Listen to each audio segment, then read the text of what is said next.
atas kebersamaannya pada acara webinar bulan K3 ini di tahun 2024. Oleh karena itu, terkait perlindungan ini, ikhtiarnya adalah bahwa kami semuanya memastikan bahwa orang-orang yang bekerja di dalam area kami harus mengerti, memahami, dan menggunakan APD secara proper dan standar.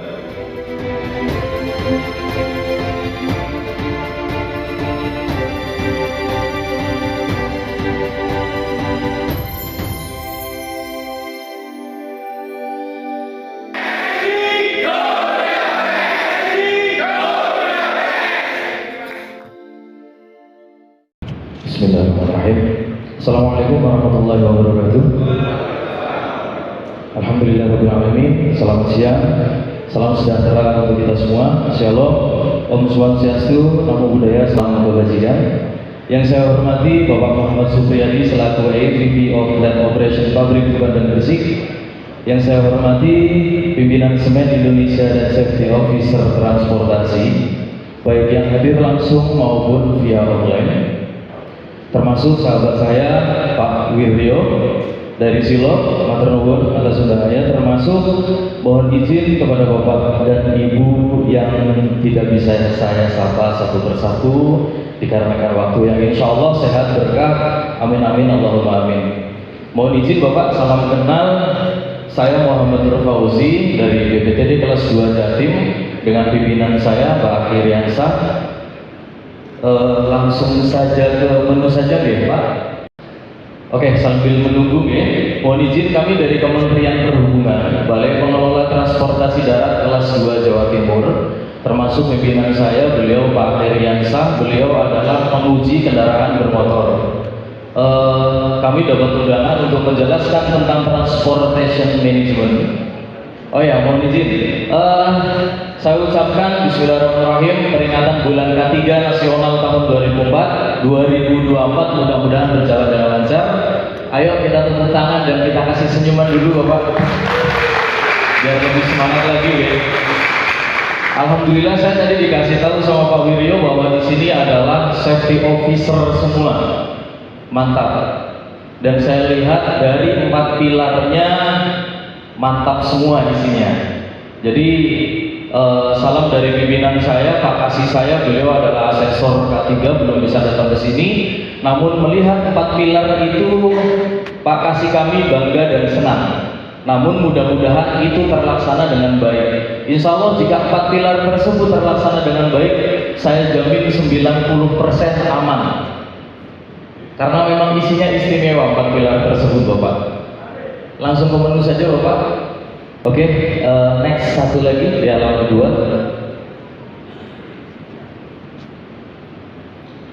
Oke, mohon izin saya memperkenalkan diri. Yang pertama pimpinan saya Bapak Akhiriansyah, AMA PKBSE dari Kalimantan Tengah.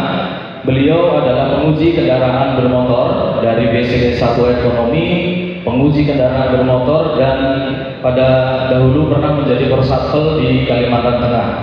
Kemudian saya Muhammad Nur Fauzi dari Kebumen, Jawa Tengah Pak. Kebetulan basic saya adalah S1 Manajemen SDM, kemudian S2 juga Pendidikan SDM. Jadi di K3 ini saya juga ahli K3 umum, SM Code dan auditor SM Code. Nanti kami mohon kerjasamanya Pak, karena saya lihat dari 4 pilar itu sudah siap, maka ada beberapa item. Yang pertama adalah untuk bapak-bapak dan ibu-ibu safety officer. Yang pertama adalah mohon dibantu, Anda harus memiliki persuasif Pak, yaitu ajakan kepada staf-staf bapak dan anak buah bapak. Ke halaman awal Mas. Oke, pertama di sini saya bikin judul pengemudi cerdas zero accident.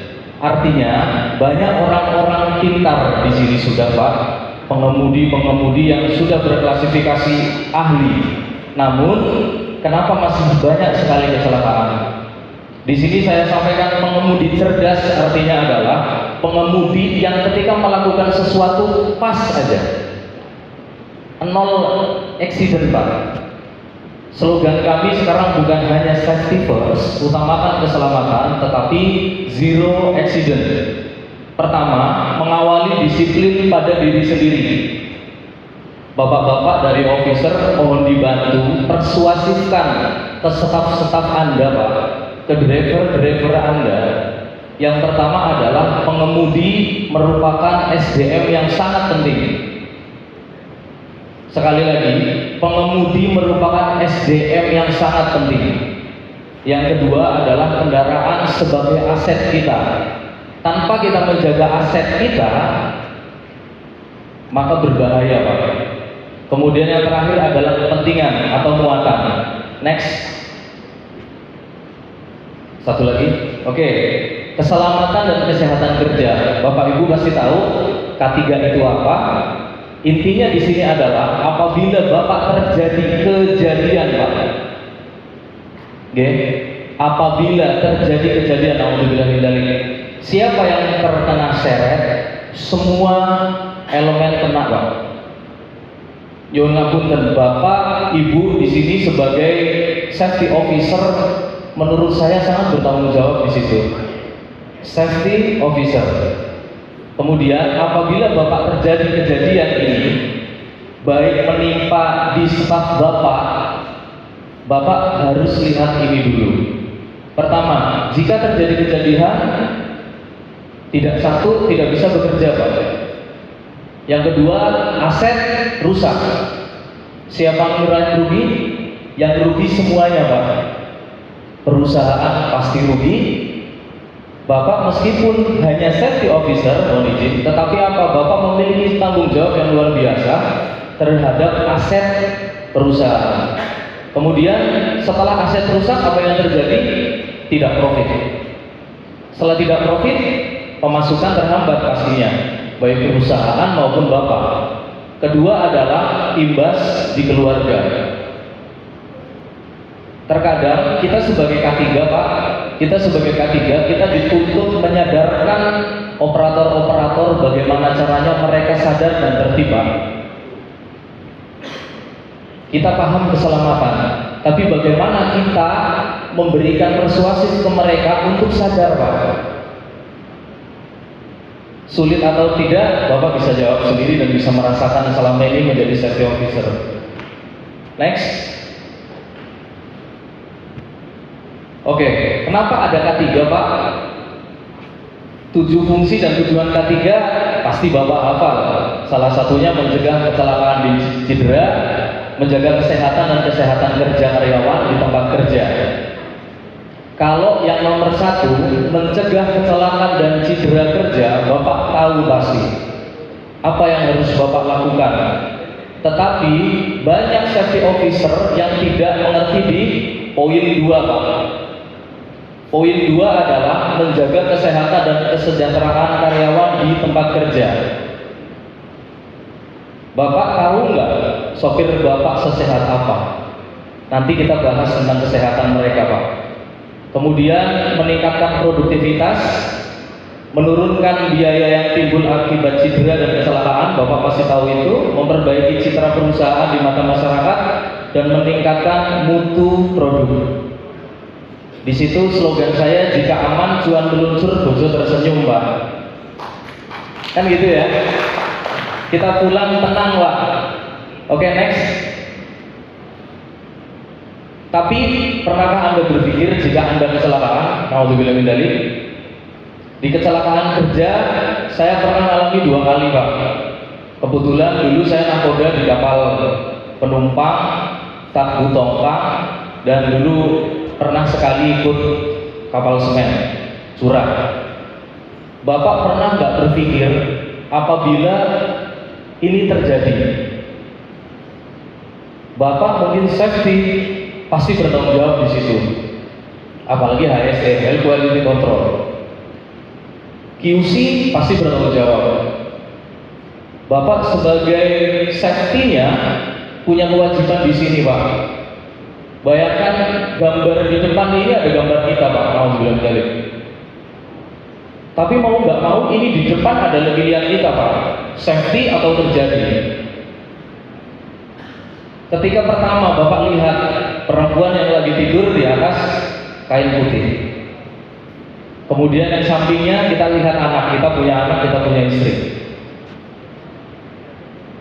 Next. Oke. Ini saya sampaikan untuk safety officer, termasuk mohon disampaikan kepada driver Bapak dan Ibu. Dan ini sangat penting, Pak. Pertama, ada cara untuk membuat Anda lebih memperhatikan keselamatan. Pertama, belajarlah dari pengalaman orang lain, Pak.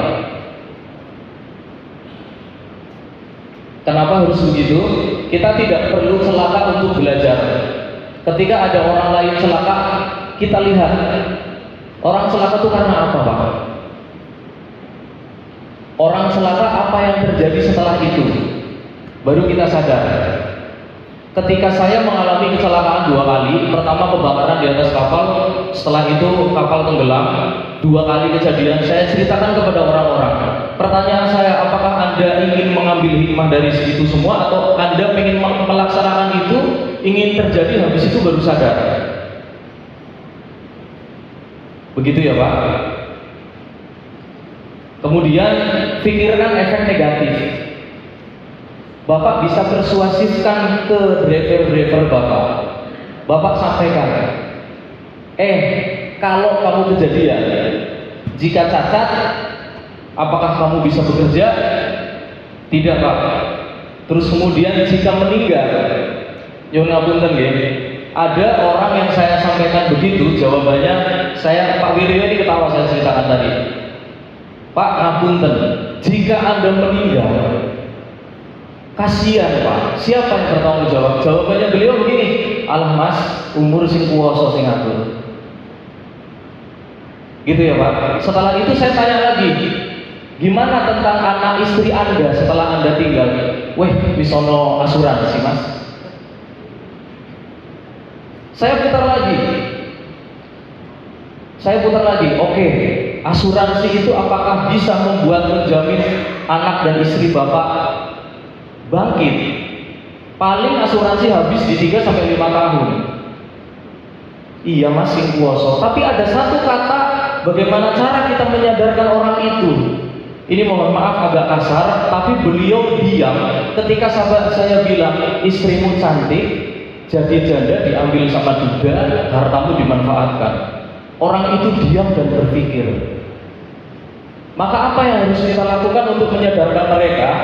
Kita cari tahu kelemahan mereka dulu untuk kita sadarkan, Bapak. Ngoten nggih, Pak? Karena apa? Satu, kesehatan mental hari ini dengan besok berbeda, Pak. Tampang sehat, mau dibilang tahu-tahu lebar. Ngoten nggih? Next. Oke. Jika Anda ingin bertambah bahagia, jika Anda ingin semangat bekerja, ini untuk driver juga ya, Pak. Untuk driver juga mohon dipersuasifkan, disampaikan. Pertama, cari sesuatu yang membuatmu bahagia. Setiap orang punya cara, Pak. Bahkan kawan-kawan saya hanya 1 rokok dan kopi itu sudah bisa tersenyum dari pagi sampai siang, Pak. Banyak orang yang nggak bisa ngopi dan merokok, orang cemberut, Pak. Berarti sebenarnya bahagia itu mudah, tapi bagaimana cara kita menikmatinya, Pak? Sampaikan ke driver. Kenapa ini penting? Karena apa, Pak? Mental, Pak. Bapak tahu mental anak buah Bapak dari mana? Kalau mentalnya sehat, di rumah ada masalah dan lain-lain. Saya lihat dari 4 pilar yang diberikan sama Pak Wiryo ke saya itu sudah istimewa sekali. Tapi kenapa kok masih ada insiden mental, Pak? Mental dan kesehatan di hari itu, Pak.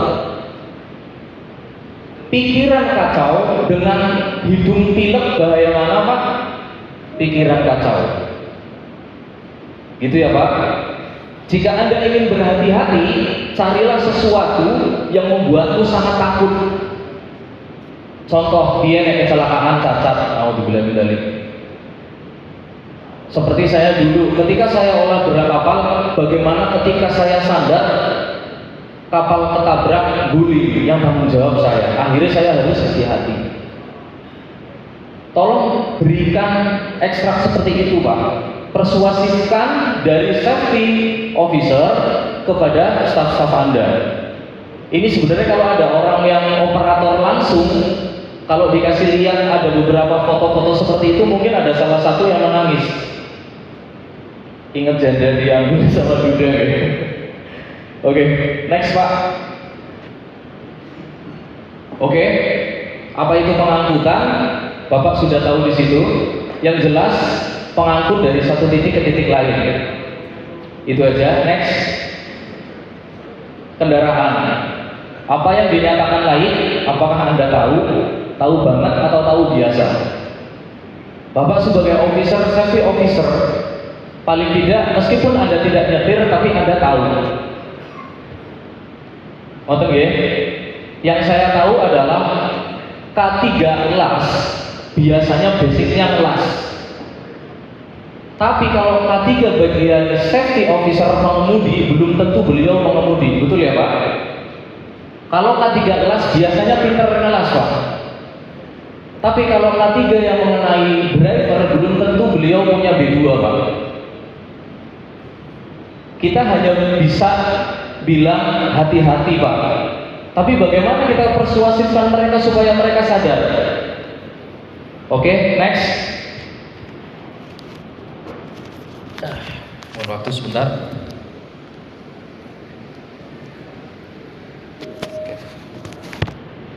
Oke, KIR merupakan kumpulan rangkaian kegiatan yang dilakukan untuk uji kendaraan bermotor. Apakah itu perlu? Sangat perlu. Apakah itu cukup? Belum cukup. Di situ ada perawatan harian, perawatan mingguan, perawatan berkala, perawatan insidentil. Tapi dari itu semua tergantung dari pengemudi dan safety officer pelaksananya. Yang paling bawah Bapak baca. Sebaik apapun kendaraan Anda Pak, jika pengemudi tidak responsif, tidak peka, maka kendaraan perlahan rusak dan tidak akan layak.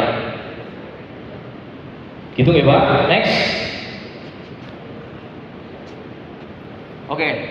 Jadi ini yang saya ambil dari salah satu 4 pilar. Tidak perlu saya bacakan, tapi Bapak baca salah satunya itu udah istimewa. Termasuk truk pengangkut, catatan tiap kendaraan terpelihara dan lain-lain. Ini istimewa. Mudah-mudahan ini bisa terlaksana 100%. Insya Allah langsung turun drastis tingkat kecelakaan. Next. Ini juga saya ambil dari 4 pilar. Next. Oke. Kendaraan sudah bagus. Perawatan sudah oke Pak Wirya. Peralatan lengkap, sudah sesuai SOP dan K3. Kok masih kecelakaan? Artinya adalah di situ adalah kualitas pengemudi pada saat itu, Pak. Kira-kira menurut jenengan apakah sudah memastikan bahwa setiap hari karyawan-karyawan Anda sebagai driver, tukang las dan lain-lain, apakah sudah pasti dia sehat? Sehat badan. Mentalnya Pak, jangan-jangan ada masalah di rumah, ditagih hutang, mangan tadi pagi belum sarapan, makan belum bayar, dompetnya ketinggalan, KTP-nya hilang, STNK kambuh di mana? Pusing, akhirnya ngelas, amsyong akhirnya Pak. Oke, sehat. Yang pertama adalah sehat fisik. Bapak perhatikan dia sehat fisik, tapi apakah dia sehat mental? Apakah sekarang Bapak di sini sehat mental semua? Ada yang di bawah di WA, selamat siang, saya dari, mohon izin, mohon segera transfer ke nomor saya lain-lain, kan langsung tutup Pak pikiran Pak. Jangankan mikir safety management Pak, mikir balas saja bingung Pak. Alhamdulillah, mudah-mudahan kita terjauhkan diri dari hutang Pak, amin. Setelah itu sehat batin. Mental dan batin hampir sama Pak. Bapak harus persuasif ke anak buah Bapak, termasuk Bapak sendiri. Next. Oke, ini penting Pak. Ini untuk seluruh K3, mau K3 kelas termasuk 4 pilar dan lain-lain. Ini penting. Pertama, refleks akan muncul jika ada 1, sering melihat, 2, sering memikirkan, 3 sering mengucapkan. Contoh, zero accident, safety first, utamakan keselamatan. Kira-kira Pak Wiryo mohon izin, di kapal saya dulu, di depan setir, depan kemudi ada tulisannya, hati-hati. Kami tulis sendiri, ada tulisannya safety first, zero accident. Kata-kata seperti itu sering digunakan oleh minimarket, Pak. Sapa mereka, tawarkan 5.000 gratis 3. Tapi apa itu manfaat? Manfaat loh, Pak. Mereka yang tidak mengucapkan akhirnya jadi mengucapkan, Pak Wiryo. Ketika mereka membaca terus, kalau saya sampaikan di mahasiswa saya bilang tulisan dengan ucapan itu lebih masuk kemana? Kalau ucapan biasanya sekali, Pak. Kalau tulisan dibaca setiap saat. Berarti penting mana? Kalau bisa setiap titik kasih stiker, Pak. Kayak di kapal udah banyak seperti itu. Stiker murah, Pak. Taruh di truk-truk. Gitu ya, Pak. Jangan yang di truk ada tulisannya yang besar-besar aja, Pak ya. Gitu. Tulis zero accident, safety first, dan utamakan keselamatan. Oke, taruh di mindset kita. Next. Oke. Mereka banyak bilang begini, Pak. 30 tahun saya bawa trailer. Bahkan toko air rawis nyetir ibaratnya. Tapi apa? Dulu aja kok. Cuma sebentar aja kok. Hanya deket aja kok. Cuma sini sana. Biasanya juga aman. Tidak ada kata dilarang lagi, Pak, kalau kata-kata itu udah terjadi. Dilalah, Pak, sing kuwoso, udah bingung kita kalau ditanya gitu. Ngoten nggih, minta tolong bikin kita menjadi imam mereka yang mereka akan mendengarkan apa yang kita sampaikan, Pak. Ngoten nggih, ini saya titip untuk anak buahnya jenengan dan untuk panjenengan sendiri. Maka tetap jaga keselamatan dan kelaikan tanpa negosiasi. Next. Oke, manajemen risiko kayaknya Bapak udah tahu semua. Next. Ini ya, manajemen risiko, identifikasi bahaya, analisa penilaian dan pengendalian. Saya jamin Bapak kalau safety manajemen, safety officer pasti mudeng yang seperti ini, Pak. Next. Oke, keselamatan Bapak menentukan masa depan saya, Pak. Habis kalau Bapak celaka, siapa yang akan membiayai, Pak? Terus istri yang cantik gimana, Pak? Kalau Bapak tinggalkan. Itu ya, Pak. Dan yang paling penting begini, Pak. Safety officer. Saya pernah jadi korban ketika saya menjadi PLH Kepala Cabang di Semarang. Kapal saya insiden karena kesalahan orang lain. Yang ditarik siapa, Pak? Saya. Bapak menjadi safety officer, Bapak punya anak buah selengkean, habis itu terjadi kejadian. Yang salah siapa, Pak? Jenengan, Pak. Apunten, saya mau tanya satu, ada yang pernah di sini nggak salah, anak buahnya salah terus diseret? Satu aja. Belum ada ya? Jangan pernah, Pak. Saya pernah satu kali dan itu naudzubillah min dzalik. Kalau Bapak pengen nggak seperti itu, naudzubillah min dzalik, jangan, Pak. Ingat ini tadi safety, Pak. Kasih tahu ke orang lain maka kita sudah sah, Pak. Ngoten nggih. Next. Oke, pencegahan kecelakaan. Pencegahan kecelakaan di sini yang pertama adalah tahu spesifikasi diri sendiri. Terkadang kita masih over, Pak. Misalnya safety officer, safety officer menjelaskan kepada mereka harus lembur ini itu dan lain-lain. Safety officer biasanya lihat orang ini lagi nggak konsentrasi, alah bapak wis. Itu jangan sampai seperti itu, karena safety officer pada saat kapal saya kecelakaan diseret, Pak. Dia nggak ngelas, dia bagian K3. Waktu itu terjadi pengelasan dan insiden, maka terseretlah orang K3-nya, Pak. Gitu ya, Pak. Yang kedua, familiarisasi kendaraan.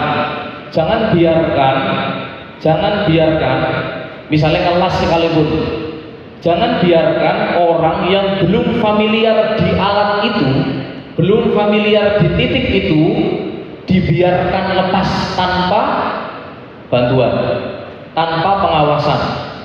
Hati-hati Pak. Terus kemudian perawatan kendaraan di 4 pilar sudah istimewa. Dan apakah Pak Wiryo, apakah mereka drivernya dan safety officernya, apakah mereka punya buku kecil untuk mencatat kejadian? Jika belum, sediakan saja Pak. Semakin catatan mereka banyak, berarti mereka itu ketika ada kejadian seperti ini mendengarkan berarti Pak. Karena saya jamin setiap orang bertanya, biasanya antara dia ingin tahu dan sudah tahu tapi ngetes. Tapi yang diam, nah ini Pak, terkadang beliau berpikir mengerti atau bingung. Jadi kalau bisa kayak saya, ketika saya menjadi seorang nakoda, saya punya buku catatan kecil Pak, untuk diri saya sendiri, gitu Pak. Untuk apa? Selanjutnya itu akan digunakan sebagai pengingat Pak. Meskipun nggak dipakai, biarkan saja dulu, tapi kasih dulu ketika ada apa-apa seperti itu Pak. Terus kemudian ikuti aturan keselamatan dan doa. Next. Oke. Nanti setelah ini langsung dari pimpinan saya, Pak Hiriansyah, dari tentang penguji kendaraan bermotor ya. Safety first, zero accident. Nah, pertanyaan saya, nanti mungkin jika ada yang mau jawab, monggo setelah sesi tanya jawab.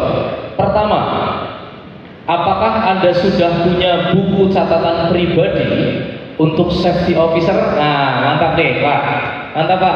Pak siapa Pak? Nah, Pak Arifan naik jabatan Pak. Gimana Pak? Loh, kok gitu? Siap. Oke, mudah-mudahan berkah ya Pak. Mudah-mudahan Bapak salah satunya bisa diikutin yang lain. Oke Pak, terima kasih. Meskipun saya nggak tahu isinya, tapi ketika Bapak bawa buku, berarti Bapak sudah paham artinya buku Pak. Yang kedua, apakah Anda sudah sehat setiap hari? Artinya, bagaimana ketika anak buah Bapak bekerja, kira-kira lihat mukanya Pak, senyum merengut atau enggak? Gitu ya Pak. Yang ketiga, apakah mental Anda oke Pak? Apakah mental Anda oke? Anda bisa jawab sendiri. Sampai sekarang, apakah mental Anda oke? Anda bisa jawab sendiri.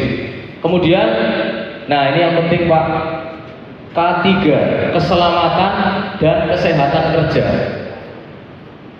Keselamatan sudah ditinggikan Pak, tapi bagaimana dengan kesehatan kerja Pak?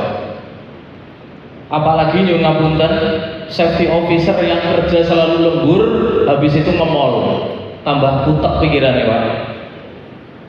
Apalagi ngapunten singsong dan lain-lain, bukan malah seger, malah biasanya tambah putek pulangnya Pak. Tapi apa yang harus dilakukan? Bisa nggak Pak, Bapak sebagai safety officer kumpulkan karyawan Bapak minimal seminggu sekali 5 menit saja Pak untuk olahraga. Kalau ada yang bilang buat apa, berarti belum paham.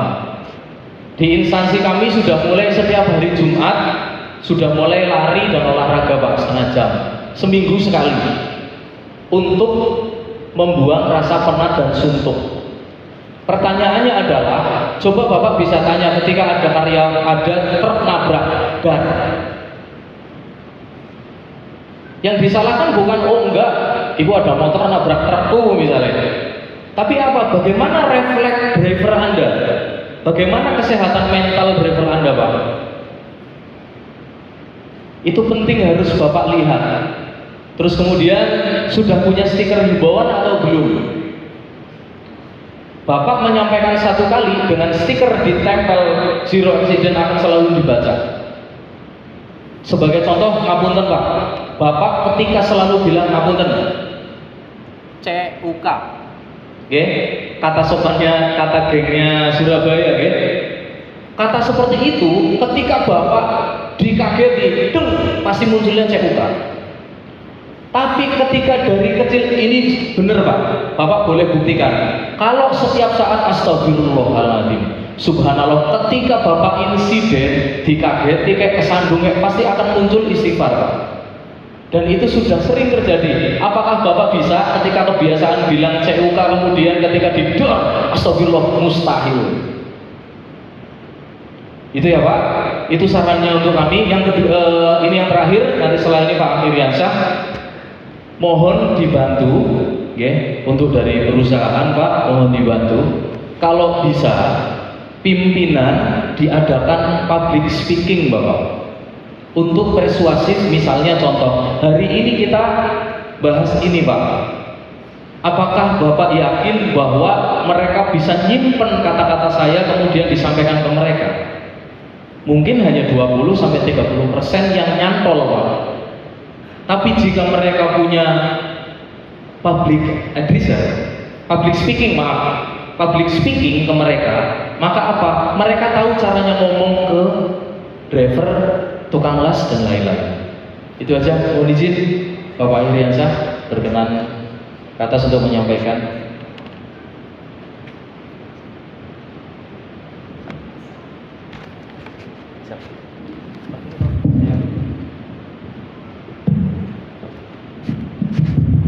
Baik, Assalamualaikum warahmatullahi wabarakatuh.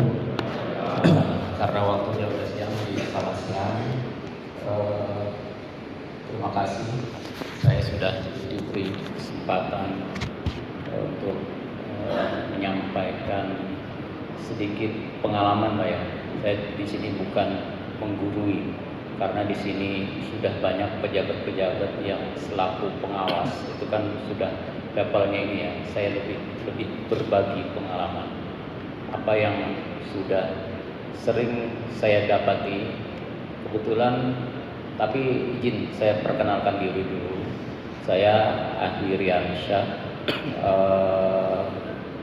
Saya muka baru Pak, muka baru yang bergabung di BPTD Jawa Timur ya, BPTD kelas 2 Jawa Timur, yang saat ini jabatannya selaku penyidik ya. Ya kalau kata orang pengemudi Pak, isinya perhubungan ya, yang tukang tangkap orang saya. Nah, saya jabatan terakhir selaku sebelumnya di Kalimantan ya, kepalanya jembatan timbang. Kalau di tempat kita namanya Korsapel ya. Jadi saya lebih banyak bergaul sama teman-teman, terutama driver ya, driver. Kemudian saya di sini Pak, cuman sedikit berbagi pengetahuan, berbagi ilmu terkait masalah keselamatan di jalan, teknis kendaraan. Jadi sebelum saya sampaikan, kemarin saya ada menghadiri Pak, forum LLAJ di Provinsi Jawa Timur, di mana keanggotaannya itu adalah Polda Jawa Timur, Dinas Perhubungan Provinsi Jawa Timur, Dinas Perhubungan Kota Jawa Timur, Balai PU ya Pak ya. Jadi intinya di situ ya, kita memiliki data bahwa populasi Jawa Timur itu nomor 2 terbanyak Pak. Populasi orang nomor 2 terbanyak se-Indonesia setelah Jawa Barat. Tapi ya, ada tetapinya nih. Kendaraan yang beroperasional di Jawa Timur itu terbanyak di Indonesia yang beroperasi di Jawa Timur. Kemudian angkutan barang itu berada di peringkat kedua setelah roda 2, terbanyak beroperasional di Jawa Timur. Jadi bisa kita bayangkanlah di sini. Artinya pada saat kendaraan angkutan barang beroperasional di jalan, begitu uahnya Pak, dampaknya dengan segala resiko, angkutan barang itu sangat berpengaruh ya.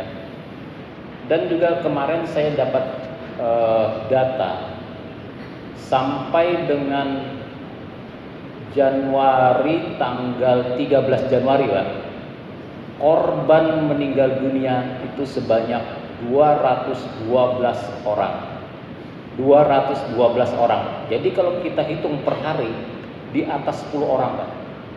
Coba kita pikir, kalau kita berpikir kembali ke kita, loh kok 10 orang ya per hari meninggalnya. Artinya terlepas dari sebabnya ya Pak ya. Yang pasti itu adalah laka yang disebabkan sampai meninggal dunia. Tidak terlepas dari ini ya. Nah, jadi saya berharap di sini ada pengawas-pengawas yang lebih ke safety kendaraan agar lebih memperhatikan bagaimana SOP itu dijalankan, standar pelayanan itu dijalankan dengan baik.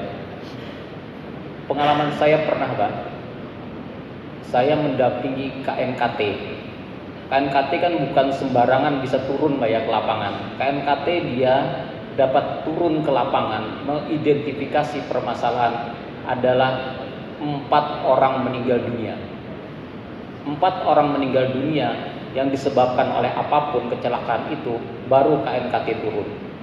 Ya, artinya kita tidak apa penyebabnya kemanapun bakalan dicari Pak. Artinya kita runut kemana aja sampai penyebab itu perusahaan yang gagal dalam hal ya ujung-ujungnya seperti itu, kemana akan dikejar. Jadi jangan sampai hal itu terjadi ke kita-kita yang memang bertanggung jawab di sisi manajemen transportasinya. Ya, di manajemen transportasinya yang lebih kita perkuat. Ya, contoh kecil, kita pernah melakukan sidak, boleh dibilang pemeriksaan langsung ke pool angkutan barang, terutama trailer Pak ya, yang ngangkut apakah berupa peti kemas dan sebagainya. Itu boleh dibilang dari 10 itu ada 6 yang boleh dikategorikan tidak layak jalan ya Pak. Tidak layak jalan, bukan tidak layak fungsi Pak. Fungsi dia berfungsi tapi tidak layak jalan. Coba Bapak berpikir gini,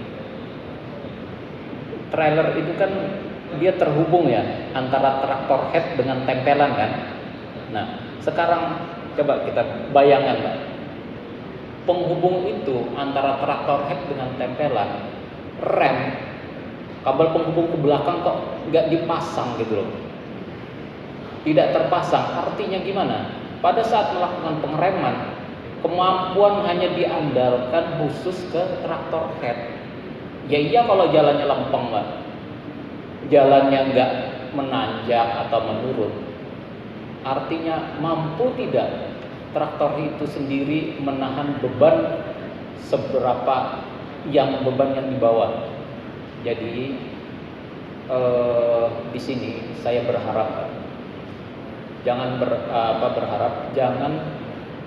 kesalahan kecil menjadi dampak musibah yang besar. Pada saat armada bapak-bapak sendiri yang bakalan turun ke jalan ya, ke jalan itu lebih dihimbau untuk para driver-drivernya agar memperhatikan dari sisi teknis tersebut, apakah dari sisi pengeremannya. Ya contoh kecil Pak, contoh kecil seperti ini. Tolong dong diperhatikan kencangan ban. Itu halnya sepele Pak. Tapi kalau sudah turun ke jalan dengan beban yang melebihi, ya kita ngomong ini melebihi loh, kita ngomong ini melebihi. Nah itu akan berdampak. Ya berdampak bukan hanya untuk pengemudi yang bawa armada Pak, terlepas dari itu kerugian material berupa kendaraan ya, tapi ke orang lain yang berdampaknya Pak. Apakah nanti ujung-ujungnya ya sampai meninggal dunia dan sebagainya, ya kan nanti prosesnya seperti itu. Jadi saya hanya pengen berharap di sini. Nah kalau memang ada sesuatu hal Pak ya, sesuatu hal yang pengen kita berbagi pengalaman, berbagi ilmu, atau yang pengen ditanya, monggo. Mungkin itu sedikit yang saya sampaikan sebagai lebih ke teknis kendaraan dalam kesempatan ini. Mungkin wabillahi taufiq wal hidayah. Wassalamualaikum warahmatullahi wabarakatuh. Sini dulu, Bang. Oh, nanti ada tanya jawab.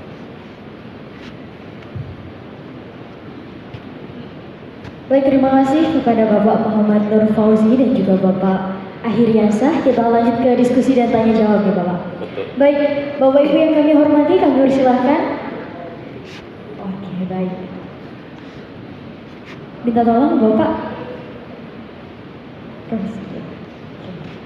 Ini Bapak Mas Kuri. Silakan.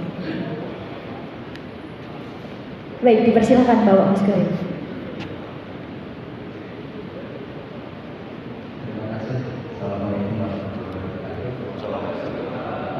Perkenalkan Pak, saya Mas Kuri, stafnya Pak Novi dan beliau. Oke. Kebetulan saya Pak PIC sampai sebentar. Seperti yang Bapak sampaikan tadi, Pak Fauzi dan juga Pak Akhir ya. Jadi kami di Silok ini mulai dari pre-inspection terus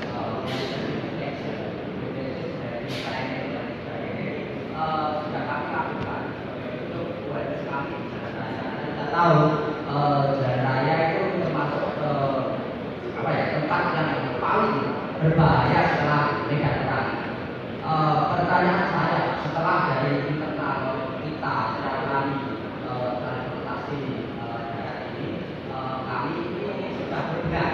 Tetapi di jalan raya itu kan ada faktor-faktor yang lain seperti misalnya faktor lingkungan, faktor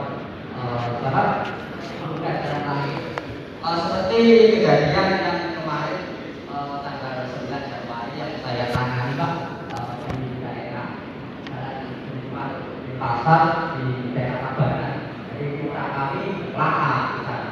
Itu posisi muatan jalanan itu marka jalan kuning lurus, artinya di situ tidak boleh secara absolut.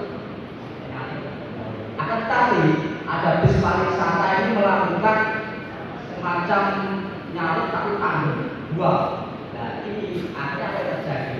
Property damage yang akhirnya pengiriman perluasan pelanggan juga terhambat.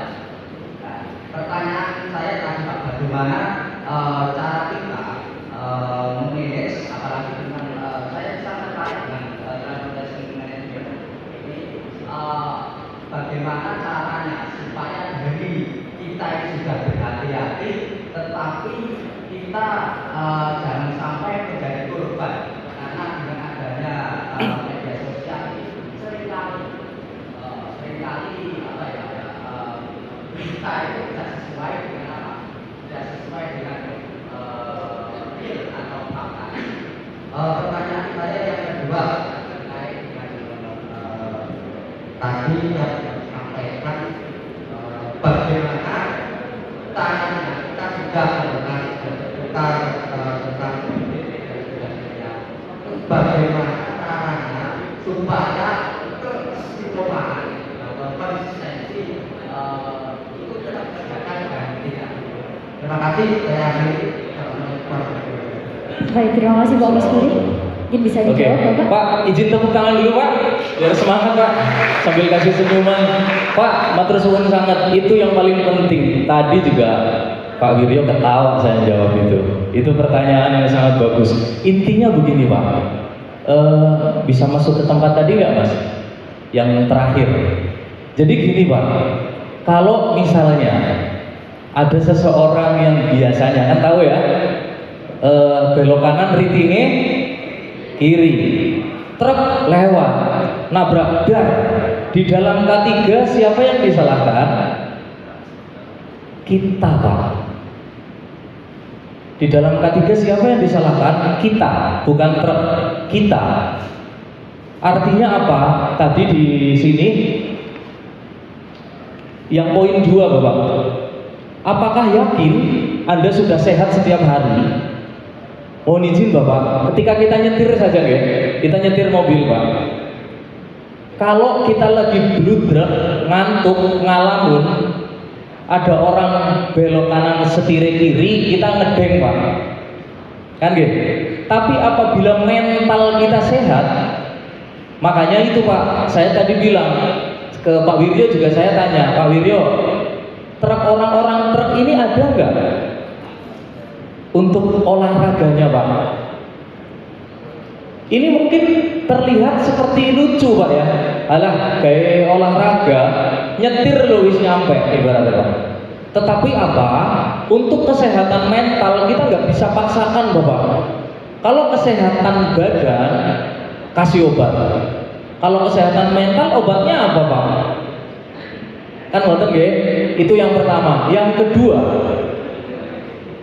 ada salah satu perusahaan pelayaran saja. Ada satu perusahaan pelayaran, di situ ada ruangan tempat ibadah.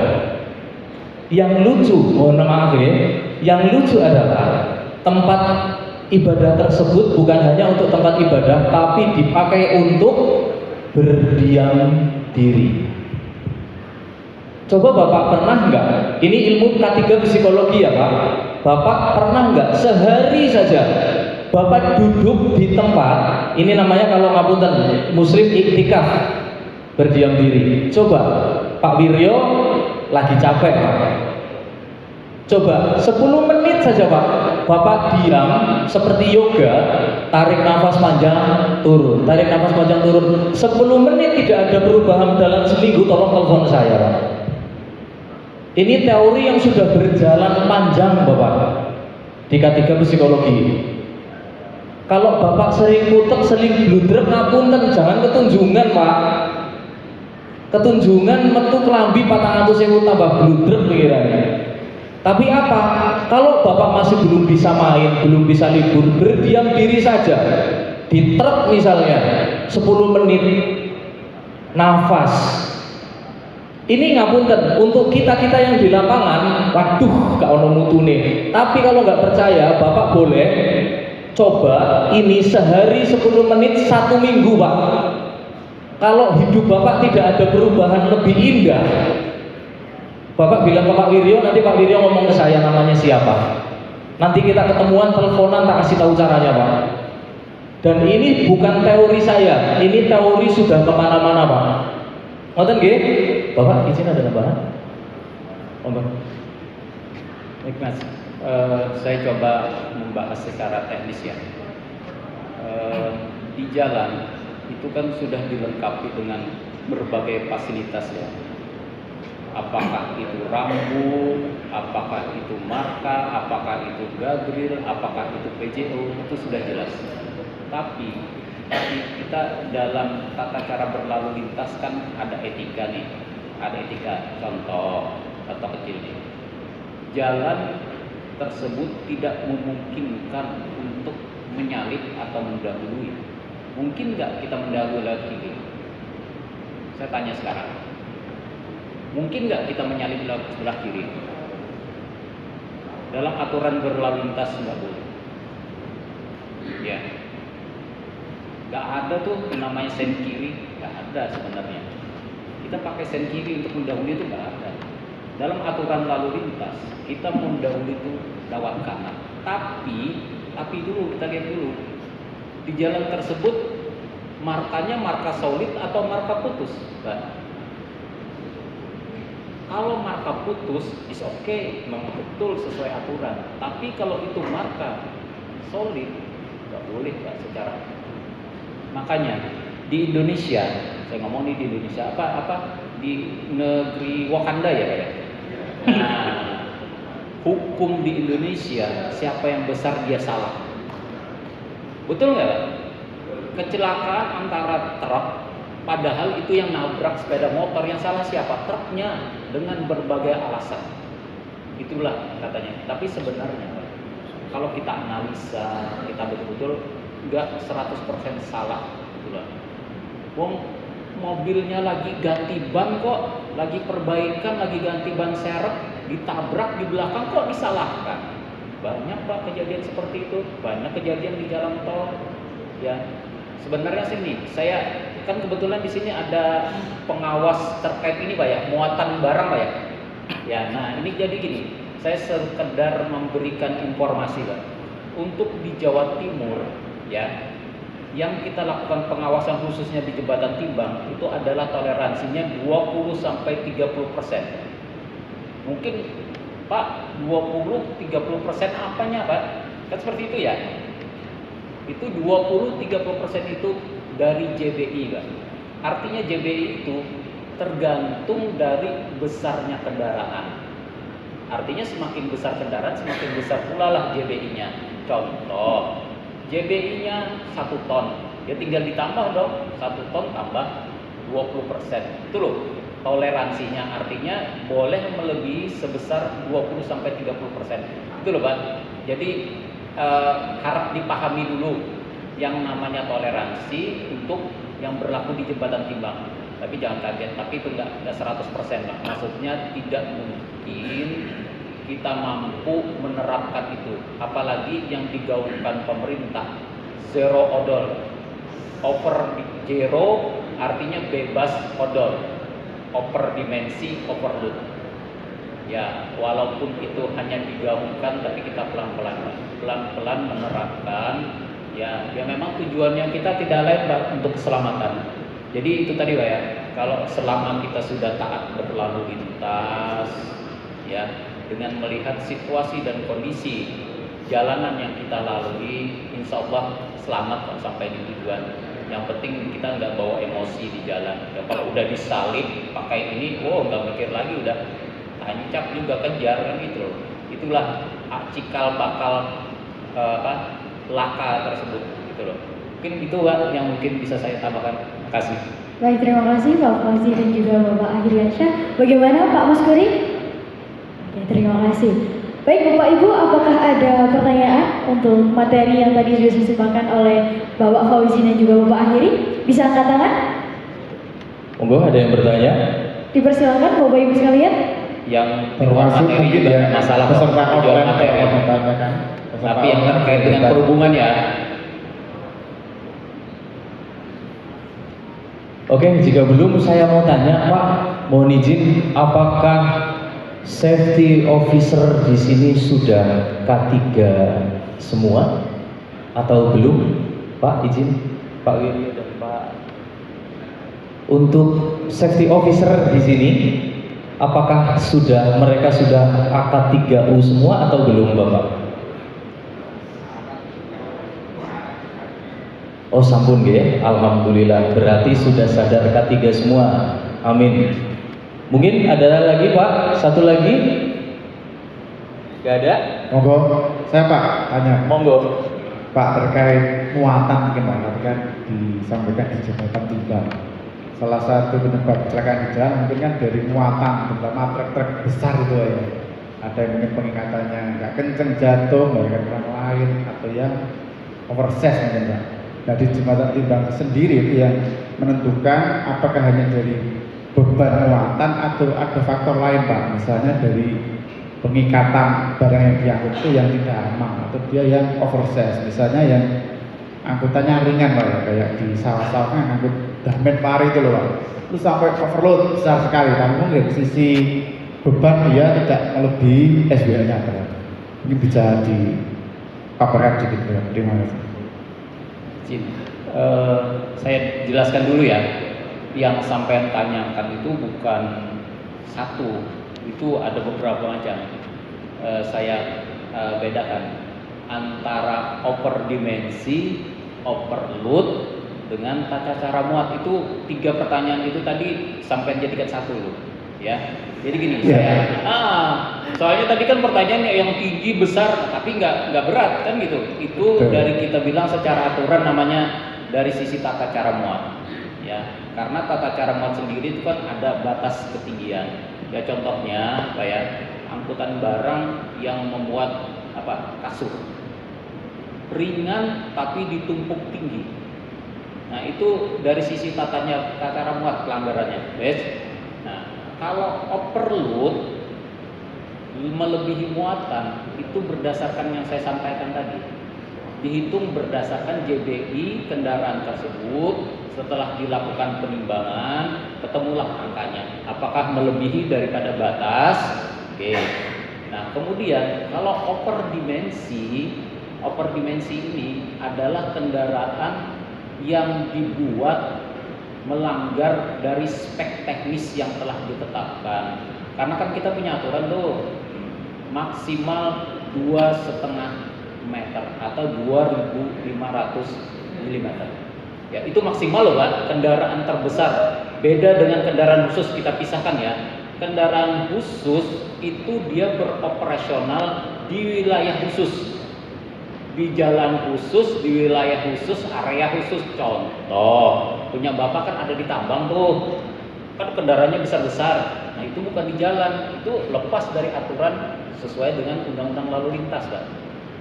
Undang-Undang Lalu Lintas tidak mengatur setiap kendaraan yang beroperasional di wilayahnya sendiri, di jalannya sendiri.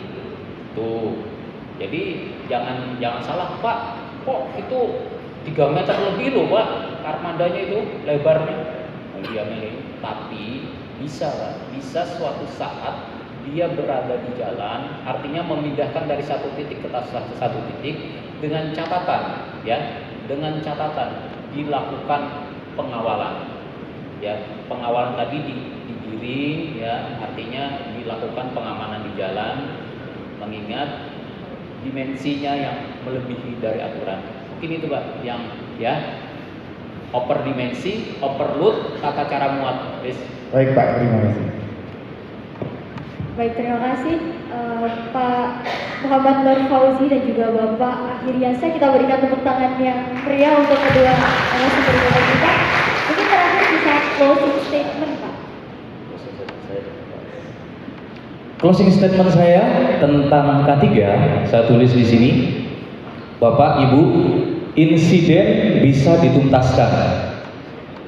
Belajarlah dari sales saja dulu untuk safety management, untuk safety officer. Belajarlah dari sales Pak, Bu. Kita harus punya ilmu persuasif. Piye carane, gimana caranya kita sampaikan mereka dengarkan kita dan lakukan. Saya jamin itu aman. Mental mereka harus sehat Pak. Gimana caranya mental mereka sehat? Panjenengan sendiri yang melakukannya. Satu lagi, Anda perlu percaya diri kepada diri Anda dulu. Setelah itu bikin mereka percaya pada Anda. Itu Bapak ada closing statement? Baik, Saya nggak banyak-banyak Pak ya. Selaku pengambil keputusan, teman-teman di sini kan banyak tuh pengambil keputusan. Apabila sudah menerapkan SOP dengan betul, standar pelayanan dengan betul, dari sisi pengemudinya sendiri, dari umumnya sendiri, itu sudah is okay.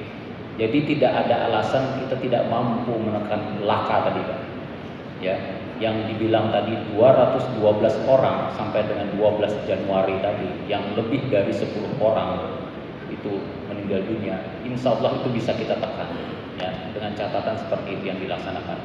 Jadi saya berharap, saya titip pesan, tolong para pengawasnya ingatin teman-temannya, para driver-drivernya, agar benar-benar mengontrol kondisi laik fungsi, laik jalan itu benar-benar diterapkan. Mungkin itu yang bisa saya sampaikan. Baik, terima kasih kepada yang terhormat Bapak Muhammad Nur Fauzi dan juga Bapak Akhiriansyah. Bisa kembali. Terima kasih banyak.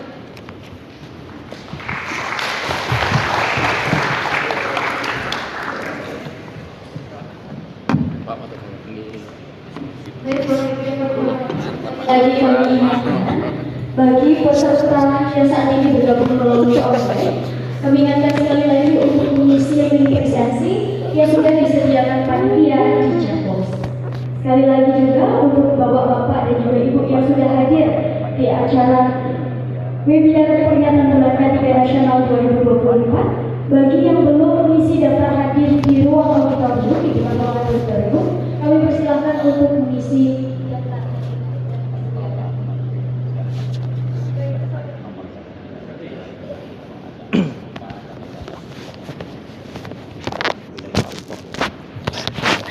Baik, selanjutnya diminum dulu Pak kopinya. Bapak akan menyampaikan pertanyaan untuk kuis Smart K3 tahun 2024. Kami usahakan. Baik, mohon maaf ya untuk pertanyaan ini dan ini nanti bagian offline. Ya. Lalu mungkin nextnya ya. Jadi ada pertanyaan yang pertama adalah terkait materi yang pertama. Jadi materi pertama tadi terkait bagaimana cara menyalakan api pada saat mengoperasikan cutting torch. Penerangan ya.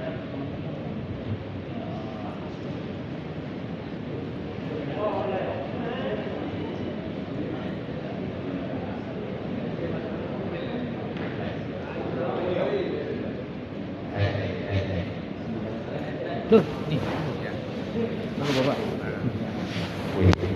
Ini dua. Teman-teman sekalian, sebelum saya menjawab, biar semua semangat, silakan berdiri dulu. Semua mau berdiri. Ayo, semua berdiri. Oke. Ayo. Semua berdiri. Biar kita ngatur. Saya bilang tadi jabatan saya turun langsung di lapangan. Tetap jawab, tetap semangat. Ini salah satu yang disampaikan Pak Fauzi. Dari diri sendiri dulu. Saya bilang safety, yes, accident, no. Saya pilih selamat. Apa ya? Safety, yes, accident, no. Saya pilih selamat. Safety prioritas. Terima kasih.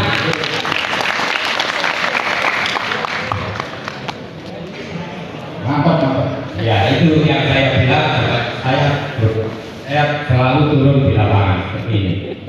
Sekarang saya mau menjawab pertanyaannya Mas Haris. Ini pengalaman tahun 90 Pak. Kalau sekarang saya kawasan tahun. Jadi kalau mau menghidupkan cutting torch itu ya harus LPG dinyalakan dulu. Kemudian menggunakan korek yang tidak berfungsi. Kalau saya dulu, korek yang tidak ada gasnya. Tapi sekarang sudah ada pemakai, kita harus menggunakan pemakai. Kita mengikuti zaman Pak. Setelah nyala apinya kecil, panjang. Karena dulu kita pakai komputer, waktu proyek. Kemudian oksigen kita nyalakan. Baru keluar api yang kita tentukan, baru mengarah ke material yang akan kita eksekusi. Begitu saja. Terima kasih. Nah, Pak Randy mau diulangi ya. Jadi jawabannya adalah pada saat ini nanti mau dikasih Pak Randy ya. Jawaban tadi itu bahwa pada saat menyalakan api, jawabannya Pak Bayi tadi adalah dibuka dulu fuelnya, setelah itu dinyalakan menggunakan pematik. Nah, menggunakan pematik. Setelah nyala api kecilnya baru disetting, dibuka oksigennya. Seperti itu. Betul ya Pak? Ulangan dulu Pak Asri.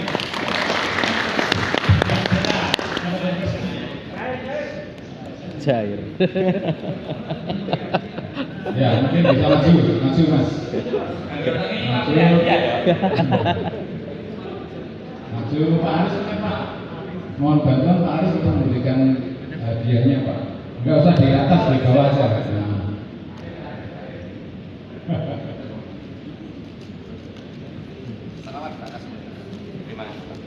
Mantap, tepuk tangannya ini. Oh, langsung dua loh, Pak. Oke, dilanjut Mas. Oke.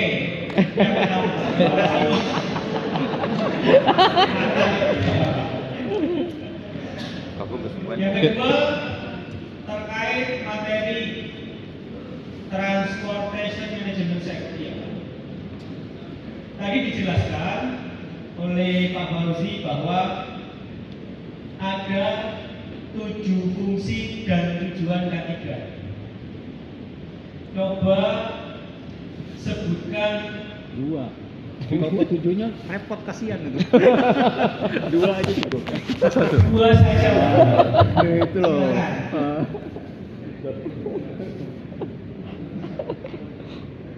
Tantangan? Kenapa ada 3 tadi ya? 7 fungsi dan tujuan ketiga. Tadi ada yang bikin, jika aman, Tuhan menuju bojo tersebutnya bisa saya. Oh, oke. Ya, dua saja. Nah.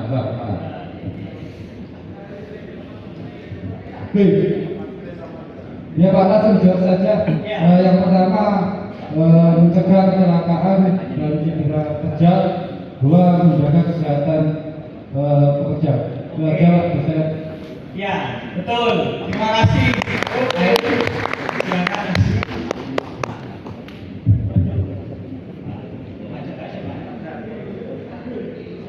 Pak, mungkin bisa minta bantuan Pak Polisi atau Pak Akhir.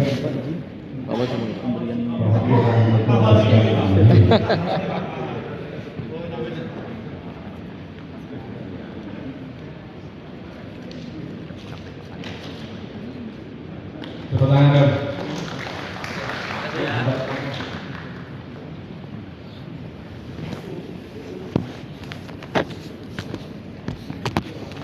Oke, pertanyaan terakhir sama Pak, masih terkait dengan transportasi juga safety. Ini bagi yang nggak ngambil campur dan jawab. Tadi di slide terakhir Pak Fauzi selalu menekankan desain itu banyak tekanannya Pak, maksudnya Pak. Jadi yang pertama tadi adalah ada pertanyaan yang judulnya safety first and zero accident, bahwa apakah sudah punya buku catatan pribadi. Nah, untuk nextnya sebagai safety officer yang baik, apa yang Bapak persiapkan? Tolong dilanjutkan Pak. Angkat tangan, kita jawab.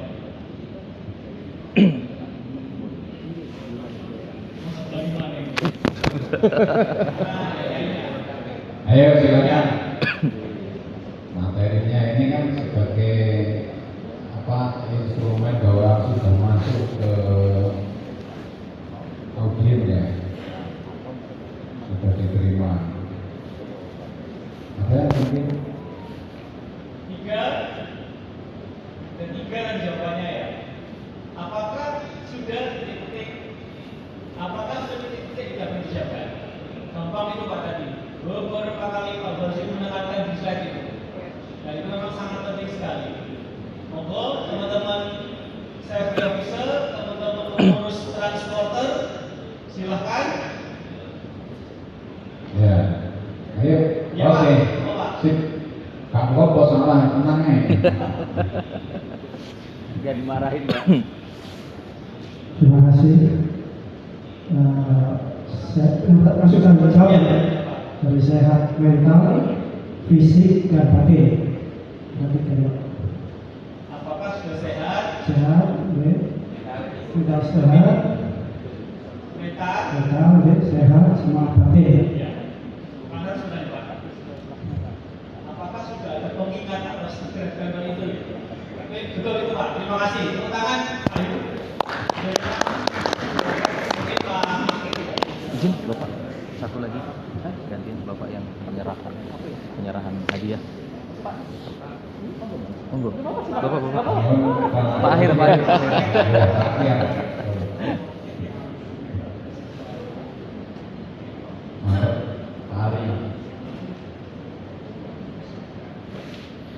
Oke, tepuk tangan untuk kita semua.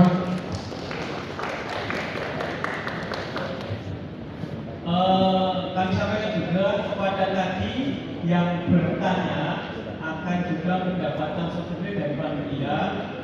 Mungkin yang pertama adalah Pak Anas Komari, yang kedua dari Pak Asmo dari SIG, yang kedua ada Pak Anas Hadi dari UTSD, United Tractors Membership, yang ketiga dari Pak Mas Puri dari Silop. Nanti hadiahnya bisa langsung diambil di panitia. Terima kasih. Assalamualaikum warahmatullahi wabarakatuh. Baik, terima kasih kami sampaikan Pak Aris.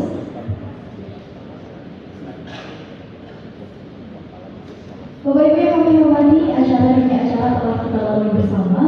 Jadi kita tibalah di penghujung acara hari ini. Sebelum kita menutup acara, mari kita mengucapkan syukur bersama dengan bacaan hamdalah. Alhamdulillahirabbil alamin. Kami mengucapkan banyak terima kasih kepada yang terhormat Bapak Muhammad Supriyadi selaku AVP of Plant Operational SIG Pabrik Tuban, Bapak Muhammad Aris Supriyanto, SM of Unit SHI, kemudian juga Bapak Rindy Wijaya selaku Sales Support Victor Jakarta PT Victor Indo Surya Utama. Yang kami hormati pula Bapak Akhiriansah AMA PKBSE, penguji kendaraan bermotor BPTD kelas 2 Jawa Timur, dan juga Bapak Muhammad Fauzi SAMPD selaku K3 BPTD kelas 2 Jawa Timur. Kami mengucapkan banyak terima kasih atas kehadiran dan juga kerjasama. Baik Bapak Ibu yang kami hormati, usai sudah perjumpaan kita hari ini, saya selaku MC pada